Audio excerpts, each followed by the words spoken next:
Yom Tov, Shavua Tov, Perek Bet, Bevi'ur Midat Hazirut, Shi'ur 14. Alors, on va expliquer que ça veut dire faire attention. Comme on a expliqué au début, c'est la semaine dernière, que la première chose qu'on apprend à quelqu'un, c'est faire attention. Tu vas devenir chochette. Première chose, fais attention au couteau, ça coupe. Tu travailles dans la poterie, fais attention de ne pas casser. Tu travailles dans les verres, attention, c'est fragile. Chaque chose que tu fais dans la vie, si tu ne sais pas faire attention à ce que tu fais, tu ne peux pas avancer. Si un homme, il est un éléphant dans un magasin de vitres, il va tout casser. La première mida, pourquoi il a commencé par cette mida, Rabbi Pinchas Ben Yair? Parce que la première chose que tu dois faire, c'est savoir à quoi tu dois faire attention. Attention à quoi? Il est Inyan Azeirut. Hu sheyeh ahadam nizar bema'asav ou beinyanav. Souvent les gens, et c'est vrai, à part quelques fous qui sont à l'asile psychiatrique, ils font des choses exprès. Personne dans le monde fait exprès. Des gens, ils vous blessent, ils nous blessent, on blesse des gens. Combien de fois dans votre vie vous pouvez dire, allez, je vais faire un chesh bon nefesh, bémet, combien de fois je me suis levé à l'intention de faire du mal à quelqu'un? La vérité, je pense que jamais. Jamais, on n'est pas des gens méchants, des gens gentils. Pourtant, combien de fois on a blessé les gens? Beaucoup plus qu'une fois. Beaucoup plus que ce qu'on peut imaginer. Sans faire attention. Pourquoi? Parce qu'on n'a pas fait attention à nos actions. La première chose qu'il faut faire, apprendre à la personne, Hazara la ma'asav, inyanav. Qu'est-ce que ça veut dire? Qu'est-ce que ça veut dire vexer quelqu'un? Qu'est-ce que ça veut dire être mechal el Shabbat? Qu'est-ce que ça veut dire? On raconte toujours la même histoire de Rav Shimshon Pinkus. Un jour, il bougeait ses mains. Son Rav, il lui a dit arrête. À deux fois, il dit arrête d'être mechal el Shabbat. Il dit Rabbi, je suis pas mechal el Shabbat. Il dit je comprends pas. Si tu es pas capable d'arrêter tes mains, de les bouger quand on te demande, donc tu vas avoir un stylo, tu vas toucher Shabbat. Donc tu vas être mechal el Shabbat. L'homme, il doit être en total contrôle de lui-même. Klomar. Comment on arrive à cela? Mitbonen, on va répéter ce mot encore une fois. Réflexion. Ou mefakeach al ma'asav ou drachav. Qu'est-ce que ça veut dire mefakeach? Mefakeach, ça veut dire surveiller. En hébreu, le mot mefakeach, c'est un surveillant. Par exemple, en prison, il y a un mefakeach des prisonniers. Il y a un mefakeach des ouvriers. Il faut, chaque fois sa vie, regarder et avoir l'image comme si que notre corps, et il y a une conscience au-dessus de notre corps qui regarde tes actions et qui surveille chacune de tes actions. Tu vas rentrer, comment tu vas dire bonjour, comment tu vas dire au revoir, comment tu vas prier, comment tu vas manger, comment tu vas dormir, comment tu vas t'habiller. Chaque chose, de la faire avec une conscience. Hatovim hem imlo. C'est pas suffisant de pas faire du mal, mais il faut s'assurer qu'ils sont bons. Parce que dans la vie, il y a trois choses. Il y a le mal, il y a le bon, et il y a quelque chose qui est au milieu. Ça s'appelle en Kabbalah Klipat Noga. Klipat Noga, c'est quelque chose qui est neutre, et qu'elle peut très facilement tomber dans le mal. Ok? Pareil, Noga. Les Bilti Azov Nafsho, pour ne pas abandonner son âme, les Sakanat Avadon Chazve Chalila. L'homme, s'il ne fait pas attention, il peut facilement arriver à la perdition de son âme. Velo yeler bemalach ergelo. Et qui ne doit pas aller dans le chemin de son habitude. Ke iver ba'afela. Comme l'aveugle dans la nuit. On a déjà parlé de ça souvent. Qu'il y a une seule chose qui est extraordinaire, mais qui est aussi notre plus grande arme et notre plus grand défaut. Ça s'appelle l'habitude. C'est bien l'habitude, tous les matins, de venir à Tefila. C'est bien le matin, tous les jours, de faire mincha. Mais, est-ce que maintenant tu pries par habitude ou tu pries pour Akadosh Baruch Hu? Ça veut dire, se créer des bonnes habitudes, c'est bien. Tous les 7e jours, Shabbat. Tous les matins, Tefila. Tous les après-midi, mincha. Mais au bout d'un moment, tu sais même plus qu'est-ce que tu fais. Donc l'habitude, elle est comme un aveugle. Qu'est-ce qu'il fait un aveugle pour se repérer? Un aveugle, la meilleure façon pour un aveugle de se repérer, c'est l'habitude. La même maison, il calcule les pas. 7 pas pour les toilettes, 8 pas pour l'évier, 4 pas pour le lit, 7 pas pour la cuisine. Et il répète les mêmes pas. Et il peut circuler. Mais en vérité, il ne voit rien. C'est seulement par habitude qu'il va arriver. Et il dit, et cette formule que je viens de te donner, comme on l'a dit encore, enlève la Torah. juste réfléchis avec ton intellect. L'homme, il doit réfléchir avec son intellect. Et l'intellect de la personne, il est mechayev et il oblige la personne. Parce que tout le monde est d'accord que qu'est-ce qui différencie l'homme de l'animal? Ce qui différencie l'homme de l'animal, c'est le sechel. C'est pour ça que tous les jours, qu'est-ce qu'on demande à Kadosh Baruch Hu? La première chose que vous demandez dans votre prière, Atachonen le Adam Dat. Tu demandes à Dieu d'avoir d'intelligence. Pourquoi? Parce que l'homme, sans intelligence, il n'y a rien. Donc, yesh la Adam Dea. À partir de l'homme, à partir du moment où l'homme il a la connaissance, Vehaskel et la compréhension, Lehatzil enav mehatzalato. De Lehatzil et atzmo, de se sauver, Velivroach me abadon nishmato. L'homme, il a le pouvoir dans sa vie de ne pas tomber dans la perdition de son âme. Ça veut dire, comme Rabbi Nachman de Breslev disait toujours, l'homme, il est comme sur un pont qui est très fin. Et l'homme, il doit faire attention de ne pas tomber dans les ravins. Et toute la vie de l'homme, elle est comme ça. Toute la vie de l'homme, elle est à droite le bon, à gauche le mauvais. Et toi, tu marches sur un fil, et il faut marcher pas sur pas pour pouvoir y arriver. Il y a des milliers qui ont déjà marché devant toi. Non, toi, tu dois remarcher dans leur même pas.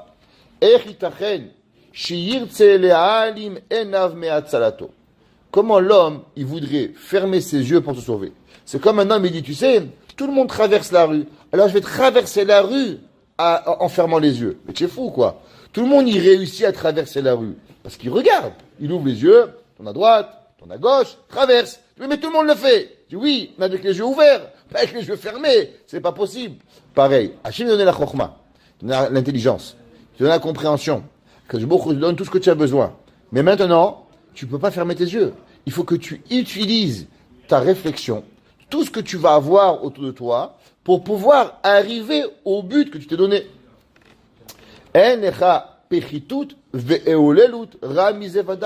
Parce qu'il n'y a pas une plus grande bêtise et une plus grande petitesse qu'on va donner à l'homme une intelligence et que l'homme, qu'est-ce qu'il va faire? Il va pas l'utiliser. Rabbi Ron Kotler, il dit, Machal ema davar domé. Il dit, c'est comme un homme, il aura 12 ans, il réussit le high school, diplôme de high school. 19 ans, il est ingénieur en aéronautique. Il a réussi tous les diplômes. Il arrive, il est engagé par la plus grande compagnie. Il dit, voilà papa, tu sais, j'ai trouvé ma vocation.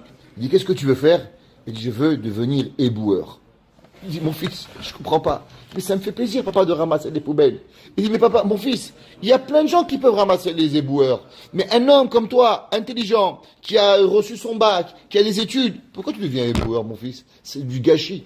Tout le monde comprend qu'il n'y a rien de mal d'être éboueur. C'est un travail honnête. Mais, c'est pas fait pour tout le monde. Il y a des gens que la société, elle a besoin d'autre chose de toi. On attend, et c'est honnête. Il n'y a rien de malhonnête. Mais c'est pas ça que la société, elle attend de toi.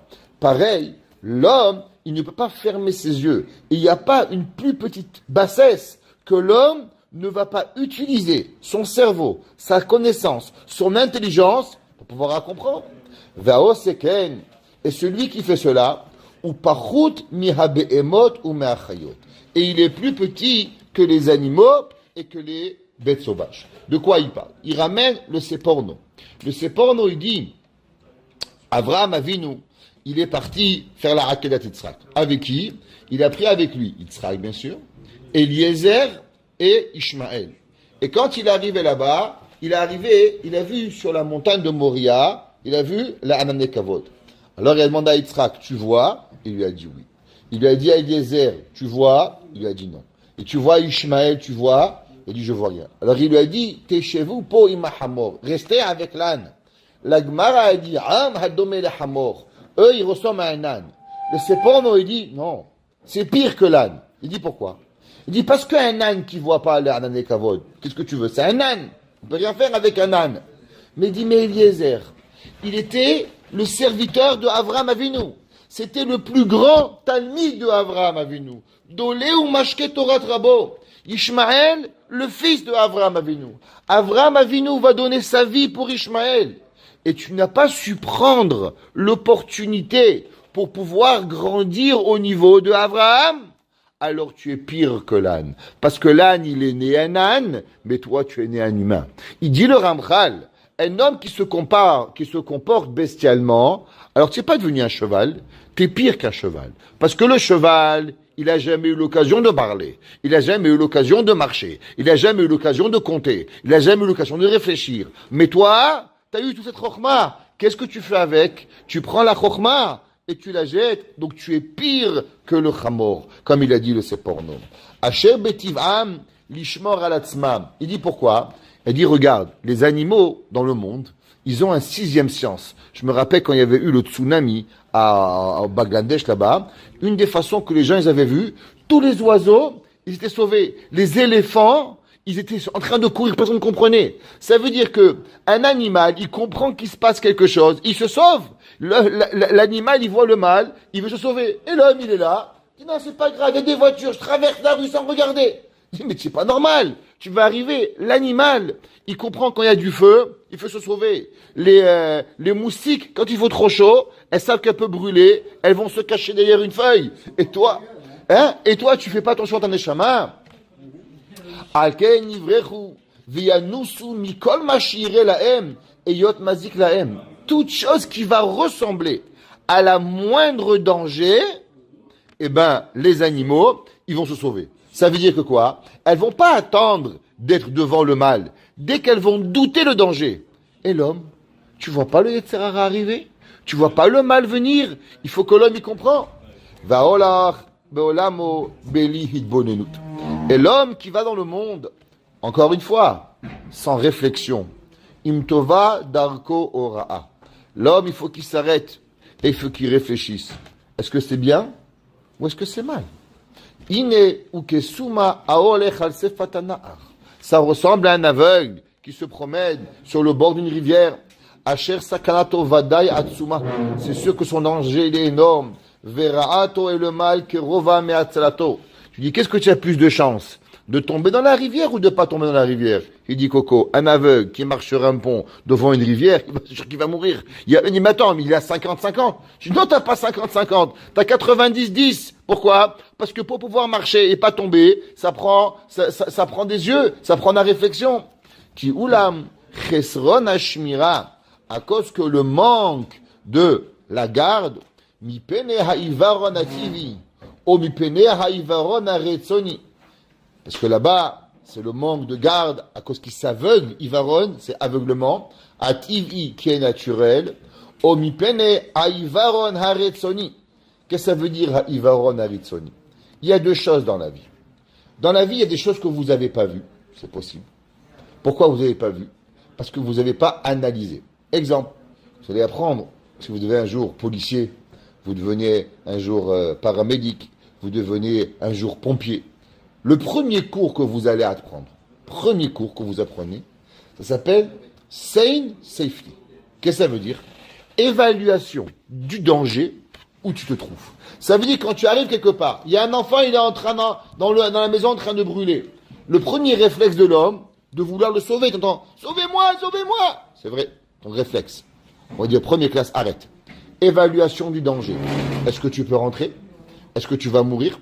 Est-ce que tu vas te brûler? Est-ce que peut-être tu veux sauver un enfant, mais il y en a peut-être 10 autres là-bas que tu peux sauver. Avec qui tu vas devoir sauver? Est-ce que tu vas devoir faire un sacrifice de sauver un, et tu vas laisser mourir un pour sauver 10? Évaluation du danger. C'est vrai, si tu vas, tu sauves, tu rentres, tu as sauvé un, mais tu as aussi sacrifié 10. Évaluation. C'est sa première chose, ça s'appelle Sein Safety, calcul de ce qui arrive. Il y a deux façons de faire. D'abord, s'il n'y a pas la réflexion à savoir ce que tu fais, si c'est bien ou si c'est mal, tu ne peux pas savoir. Et deux, des fois, l'homme, avec intention, il ferme les yeux parce qu'il n'a pas envie de se remettre en question. Donc il y a deux choses. Il y a des fois où c'est l'aveuglement naturel. Tu vois un enfant qui crie, tu cours le sauver, mais tu ne réfléchis pas. Est-ce que tu vas peut-être te brûler? Peut-être que tu aurais pu sauver un autre. Tu ne réfléchis pas à ce que tu fais. C'est un. Et des fois, c'est pire. Des fois, c'est l'homme, il s'aveugle volontairement parce qu'il n'a pas envie. Pareil, il y a un homme, il vient à la Beth Knesset. Alors, il n'a pas vu. Il n'a pas fait attention à ce qu'il y a quelqu'un d'autre qui est là. il n'a pas fait attention, il prend le talit le matin, il met le talit. Combien des gens, ils prennent le talit, schlac, ils aveuglent tout le monde. Mon frère, les tzitzit, c'est pas un coup de fouet, c'est des tzitzit. Quand il met le talit comme ça, alors, il arrive, il faut faire attention. Il faut faire attention quand on met, chaque personne, attention, quand tu mets le talit le matin, alors les gens, il faut le prendre, il faut le mettre sur les épaules. Les gens, ils font pas attention, ils le prennent, schlac, ils aveuglent le gars derrière. Et après, de l'autre côté, schlac. Mais le mec, il vient d'aveugler deux gars, il s'est même pas rendu compte. J'ai mon talit. C'est quoi le principe? Il faut savoir ce que tu fais. Il n'a pas fait attention. Mais la Torah dit attention, mon fils. Fais attention, qu'est-ce que tu fais? Regarde. Comment est le gars est devant toi? Demande-lui pardon. Demande-lui qu'est-ce qui arrive? Pourquoi? Comment? Ça, c'est ouvrir les yeux. Et il y a des fois des gens, c'est pire. Ils décident de ne pas voir. Ils décident volontairement de faire ce qu'il a à faire et lo erpatlo de voir qu'est-ce qui arrive. C'est imat aenaim bebchira vachefet sechalu. Alors, c'est quoi? Il dit l'aveuglement spirituel et la volonté. C'est en vérité une seule chose. Ça veut dire comment l'homme il a quoi abria, comment l'homme il a la force de choisir, c'est seulement si l'homme il ouvre ses yeux. Ça veut dire l'homme il doit ouvrir les yeux. Bien sûr on ne parle pas des yeux physiques, mais on parle des yeux spirituels. L'homme il fait quelque chose. Qu'est-ce que c'est cette chose-là? Elle est bien ou elle est mal? Elle est tov ou elle est rare? Qu'est-ce que j'ai à faire? Machovati bo'olamo. Comme on a dit, c'est quoi mon obligation dans ce monde? Cette question, elle ne se pose pas une fois. Elle va se reposer à chaque jour, à chaque moment. Comment faire? Qu'est-ce qu'il y a à faire? Qu'est-ce que j'ai à faire? J'ai raconté nos grands maîtres, il s'appelle Rabbi Yaakov Meir Scherter. Et un jour, il avait une femme malade, très très malade. Et c'était un grand Baal Tokea. Et un jour, elle allait prendre le chauffard pour sonner le chauffard. Et on lui dit que sa femme, elle a fait une crise de nerfs.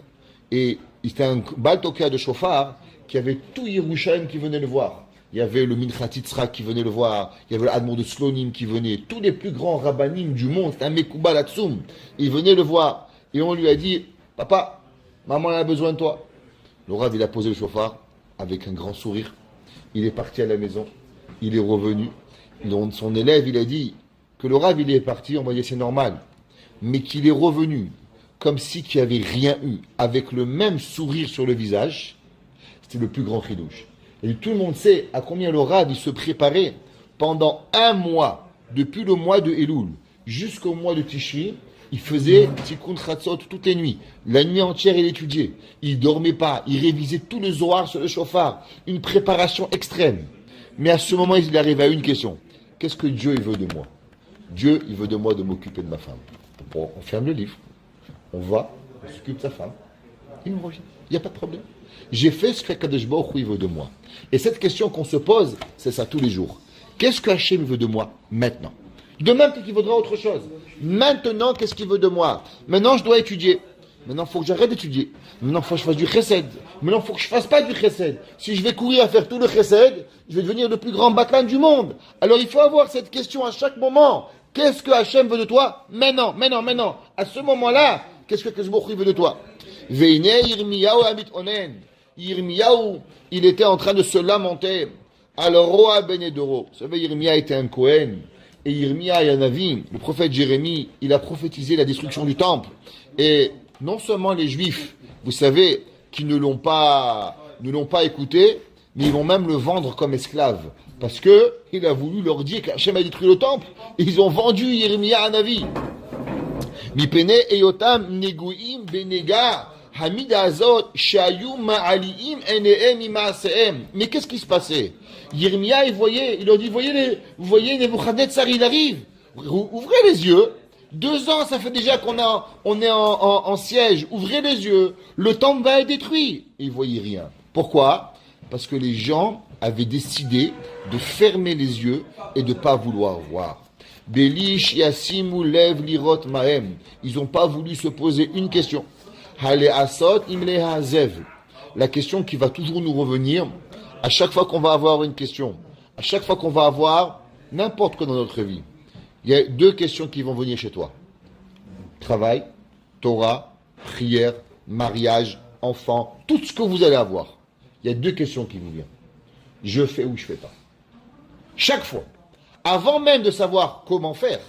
Mais la question c'est, je fais pas. Une opportunité de travail. J'achète pas. c'est peut être un bon deal, ça peut être pas un bon deal. Première question, je fais pas. Mais si tu ne te poses pas la question, tu vas directement dans un mur. La première chose, les asot ou les hazev. Je fais ou je fais pas. Je suis invité, je vais pas. C'est quoi, qu'est-ce que je gagne, qu'est-ce que je perds? Ve'amar ale medir mia.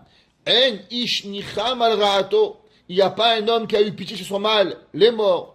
Kulo shabim rutsatam. Et tous, ils vont comme un cheval. Kesu shote bamilchama. Le cheval, qu'est-ce qu'il a? Le cheval il est très fort. Mais le cheval est le cheval le plus idiot du monde. Qu'est-ce qu'il y a? Il y a devant lui danger. Mais quand on le frappe par derrière, qu'est-ce qu'il fait le cheval? Il ne peut pas avoir derrière. Alors il dit, ah, on me frappe par derrière, il avance. Il me dit, Ahmar, devant il y a une bombe qui court. Qu'est-ce que tu cours? Il ne regarde pas, mais comme on le frappe par derrière et lui il ne voit pas, alors il imagine toujours que la douleur de derrière, elle est un plus grand danger que celle qui est devant. Alors il continue. Il leur a dit, Irmia, vous êtes comme un cheval qu'on frappe par l'arrière et qui continue à avancer et qui ne voit pas le danger qui arrive. Comment le cheval il arrive à aller à la guerre? Il voit des morts, il ne voit pas? Il voit. Mais la douleur qu'on lui frappe sur la cuisse, elle est pour lui plus grande que le danger qui lui arrive. Vainu. Et ce qui arrive à la personne, c'est quand la personne, il court et il va avec l'habitude de son habitude. Et ça, c'est le pire. Vedarkehem, mi beli shianu zman le'atzmam, le dagdek ala ma'asim ve'adrachim. Et la clé pour pouvoir faire cela, c'est pour se poser un moment de réflexion. Chaque jour, et chaque chose avant de faire quoi que ce soit, il faut toujours réfléchir. Et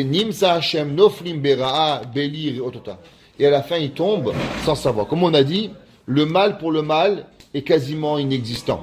Mais ce qui arrive, c'est le mal sans faire attention. Et on terminera avec une petite histoire, parce que tout le monde même finir avec une petite histoire. Il y avait un jour un homme, il a été à la yeshiva, et après il a dû arrêter la yeshiva. Et son rav, il lui a dit, il a dit à son rav, Rabbi, voilà, je quitte la yeshiva, donnez-moi une chose avec quoi je dois faire ma vie. C'est quoi mon derech Hashem? Et je te demande une seule chose, que tu ne prends jamais aucune décision avant de laisser la nuit passer. Jamais. Toujours tu réfléchis. Top. Ce monsieur se marie et quelques mois après son mariage, il a été pris à l'armée. C'était en Russie. Et en Russie, à l'armée, il partait pour 15 ans. 15 ans. Alors, il arrive, et bien sûr, après 15 ans, tu rentres, tu vois pas ta femme, tu vois pas tes enfants, tu vois rien. Et il arrive à là-bas, le temps qu'il revienne à la maison, ça lui a pris 3 ans. À l'époque, c'était pas comme un avion, il fallait marcher. Et ça a pris 3 ans. Donc, en tout, il était absent à la maison 18 ans. Et il arrive à la maison, il rentre chez lui à la maison, et il voit sa femme avec un homme dans le lit. Il sort son couteau, il va pour tuer l'homme. Il dit, non, le rav, il m'a dit, on fait rien la nuit. Alors, il s'assoit au bord du lit comme ça, avec le fusil et la baïonnette, il se lève, je lui mets une balle à la tête. Dès que le soleil, il arrive, je le tue. Au milieu de la nuit, sa femme a dit, Baruch Haba, chérie.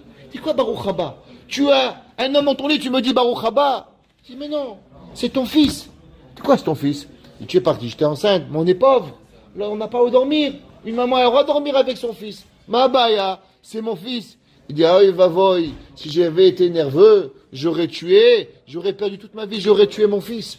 La personne, avant de faire quoi que ce soit, c'est vrai, tu as tout devant toi. Tu as un homme, tu as une femme, tu as l'air de croire tout ce que tu veux. Mais est-ce que tu es sûr de ce qui va arriver? Ça, c'est dans le physique. Pareil, dans le spirituel. Des fois, on est sûr de quelque chose, mais il nous manque seulement de la hitbonenout, de la réflexion, et ce moment d'une seconde pour pouvoir, savoir les havrin, ben tov les ra. On n'est pas encore à parler que la personne, des fois même dans le tov, il y a du ra, mais savoir d'abord, est-ce que je fais ou je fais pas? Et ça, elle prend une seconde de réflexion pour pouvoir y aller. Baruch Hana Leolam. Amen.